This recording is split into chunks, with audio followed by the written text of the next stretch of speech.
Hi everybody, my name is Trevor. I'm here at Swing Pros Atlanta's private lesson bay, and I want to talk to you a little bit about the most overlooked part of your golf game, your grip. I'm sure a lot of you have heard about weak grips, strong grips, but it really blows my mind as an instructor how many people have had tons of golf lessons and tell me that they've never heard anything about grip leverage. Strong, weak is a preference, but grip leverage is literally right or wrong. It's uncomfortable. The proper golf grip is not supposed to be comfortable because you've never picked anything up like this before. But leverage means that you get complete control of the golf club without having to put any effort into it. A lot of people say, I can feel myself squeezing the golf club, or I don't know why I just can't relax. It's because your grip leverage is wrong. Your brain knows if you were to relax, this circle is going to go sliding out of your hands and you're going to lose the golf club. So you have to squeeze it in order to not let it go flying across the driving range. So what we're going to talk about here is one of the reasons I fell in love with golf in general was because of physics, the science behind golf. The leverage or physics behind leverage is simple. If I get two opposing points, one on the top of the grip, one on the bottom of the grip, then all of a sudden I can lift that golf club back for you with no effort. I'm not putting any muscles into that. I'm basically just leveraging the golf club against my leverage points. So if I was to take those points and all of a sudden move this top one off to the side a little bit, try and do that same thing, yeah, I have to kind of fight to get my leverage. It's not actually true leverage, and so then my other fingers have to kind of try and help hold that in place.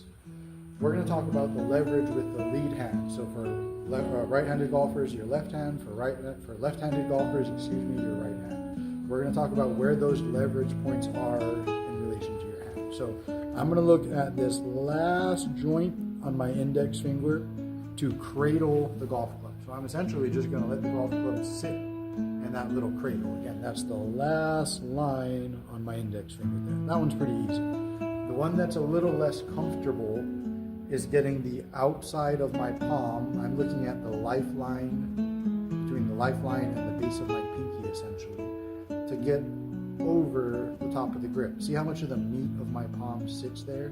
Where most people tend to grip the club is here. So there's nothing actually on top of the grip other than my fingers squeezing it and trying to hold on to it. I can't leverage that, but if I get this, last line of my index finger, and then space between my lifeline and my pinky. It basically feels like I'm holding it in my pinky.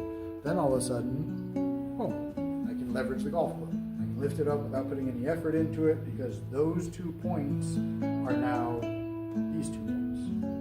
1, 2, boom, I've got leverage. The way I can test that is if I get too weak, so I'm going to move my hand off side of that so it's not quite on top anymore. Then I'm going to hold this in front of me and I'm going to let go of everything except the index fingers. You see how that's kind of slipping out on me? The club face opened a little bit. I don't actually have leverage over that. So I'm going to adjust, get it a little bit closer into my pinky. So I've got all that meat of my palm over 12 o'clock. If this is a clock face, bottom leverage is at 6 o'clock. Top leverage, I'm trying to get over 12 o'clock. Now, if I do that correctly, I can hold it out in front of me and I can let go of everything except my index finger. I'll show you this here in a second. See how stable the club face is? Not a whole lot of weight on that. Well, wrap my fingers, set my thumb. Then all of a sudden, I've got 2.5 knuckles here. I've got the proper cup within my lead wrist. My thumb is coming down 1 o'clock, not 3 o'clock, not 12 o'clock, but it would just underline golf pride or whatever is on your grips. And again, I can hold it out in front of me. I can let go of everything except my index fingers. Yeah, that club face doesn't wobble at all. I'm going to go back to not having leverage, so I'm not over the top of the grip quite the way I should be. And when I do that, club face opens on me a good amount. That tells me, all right, I've got to get that back into my leverage spot. Boom, club face is square. Too much of a good thing can turn into a bad thing, of course. And so if I was to over-exaggerate this, which sometimes if someone's really not feeling it, I might try and get them to over-exaggerate it a little bit. I'm going to just basically place it in my fingers. So place it in my pinky. And when I do that leverage test, club face closes on me. So that tells me, all right, I've gone too far. I've got to come back a little bit closer to that lifeline about. But again, yeah, there I've got all that meat of my hand on the top half of the grip. Now my brain can actually relax. My forearms, my wrists, my fingers know that the golf club is stuck to me, essentially. I can move it back, I can move it forward, it's on me. I don't have to squeeze it anymore. And that's where my arms can actually relax, rotate, accept energy the way that they're meant to, as opposed to just basically holding on for dear life the whole time. So I hope this helps you. I think grip leverage is something that's, YouTube videos are great and all, and I can tell you and I can show you, but this is something that you really need to go into instruction with so that you can go over it over and over.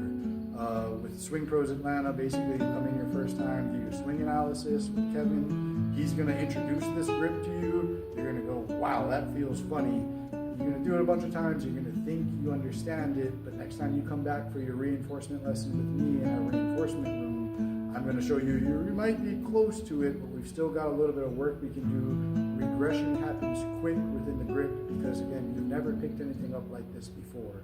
And so we need to set parameters.